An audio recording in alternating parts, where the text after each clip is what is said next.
खर्चे बढ़ और कम हो सकते हैं। ऐसा नहीं है कि ये फिक्स खर्चे हैं, ये आप पे डिपेंड करता है कि आप कितने पैसे यहाँ पे खर्च रहे हो। कहीं पे काम कर रहे हैं अपने देसी बंदे के साथ तो आप उससे अपने खर्चे पूछ सकते हो, क्योंकि उनको ज़्यादा पता होता है आपके खर्चों के बारे में और आपकी कमाई के बारे में, क्योंकि वो सारा हिसाब किताब रखते हैं। हेलो, नमस्ते, सत श्री अकाल, सलाम, स्वागत है आपका एक बार फिर से।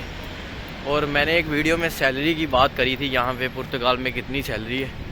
तो आज हम बात करते हैं खर्चे की, कि यहाँ पे खर्चा कितना है। तो ये मैं पर पर्सन के हिसाब से बता रहा हूँ, क्योंकि मैं यहाँ पे अकेला ही रहता हूँ, तो मैं अपने खर्चे के हिसाब से बता रहा हूँ। बाकी जो फैमिली का खर्चा है वो उसके बारे में मुझे कोई अंदाज़ा नहीं है। तो ये एक बंदे के खर्चे के हिसाब से मैं बता रहा हूँ। तो सबसे पहले मैं बात कर लूँ घर का किराया कितना है। तो मैं जहाँ रह रहा हूँ वहाँ पे 210 यूरो मैं रेंट देता हूँ, जिसके अंदर बिजली पानी का खर्चा, गैस का सारा कुछ उसी के इंक्लूडेड है।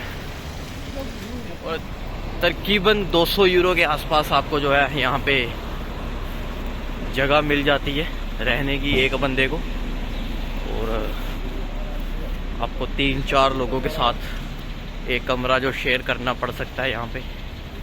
तो 210 यूरो का जो ये है मेरा रहने का खर्चा जहाँ पे मैं रहता हूँ। और उसके बाद मेरा ट्रैवल का खर्चा जो है, आने जाने का खर्चा, मेट्रो कार्ड, बस कार्ड। तो एक ही कार्ड होता है, उसी में आप ट्रैवल कर सकते हो, मेट्रो में भी, बस में भी, और शिप के अंदर भी कर सकते हैं। तो मैं 40 यूरो का रिचार्ज करता हूँ, क्योंकि मुझे ओदीवेलस जाना होता है संडे के दिन। तो अगर आप 30 यूरो का रिचार्ज करती हैं तो आप सिर्फ लिस्बन के अंदर रह सकते हैं। तो मैं 40 का करता हूँ, ताकि मैं इधर उधर घूमता फिरता हूँ, ओदीवेलस जाता हूँ और भी जगहों पे जाता हूँ। तो ये मेरा 40 यूरो का रिचार्ज जो है वो पहली तारीख को होता है।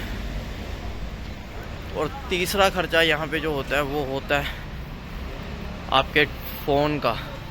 एक सिम मेरी यहाँ पे परमानेंट है, जिसमें मैं रिचार्ज एक बार करके रखा हुआ है 5 यूरो का।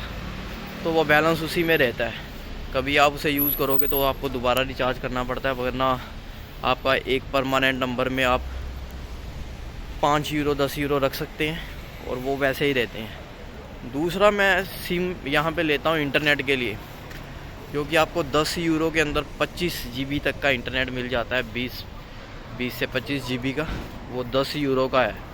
और मैं एक महीने में 2 सिम इस्तेमाल करता हूँ, क्योंकि मैं इंटरनेट बहुत यूज़ करता हूँ और इसकी वजह से। बाकी आप अगर एक सिम में गुजारा करना चाहें तो हो सकता है, अगर आप बिना सिम के भी गुजारा करना चाहें, बिना इंटरनेट के भी, तो ये आप पे डिपेंड है। चौथा यहाँ पे बात आती है खाने पीने का, क्या खर्चा आता है खाने पीने का।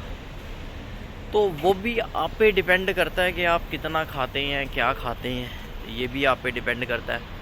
मगर जैसे मैं पहले रहा था किसी के साथ, तो वो शेयरिंग में खाना बनाते थे घर में। तो मेरे हिसाब से आपका 100 यूरो के बीच जो है खाने पीने का खर्चा आ जाता है, अगर आप घर में खाना बना के शेयरिंग के साथ खाते हैं किसी के साथ।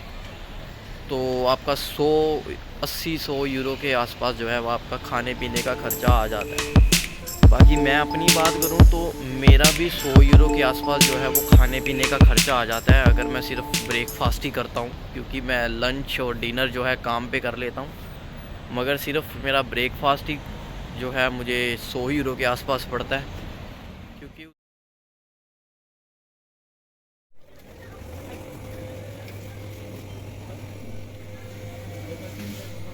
क्योंकि मेरा जो ब्रेकफास्ट होता है वो कुछ अलग तरीके का होता है। किसी दिन आपके साथ मैं शेयर करूंगा अपना डाइट चार्ट भी।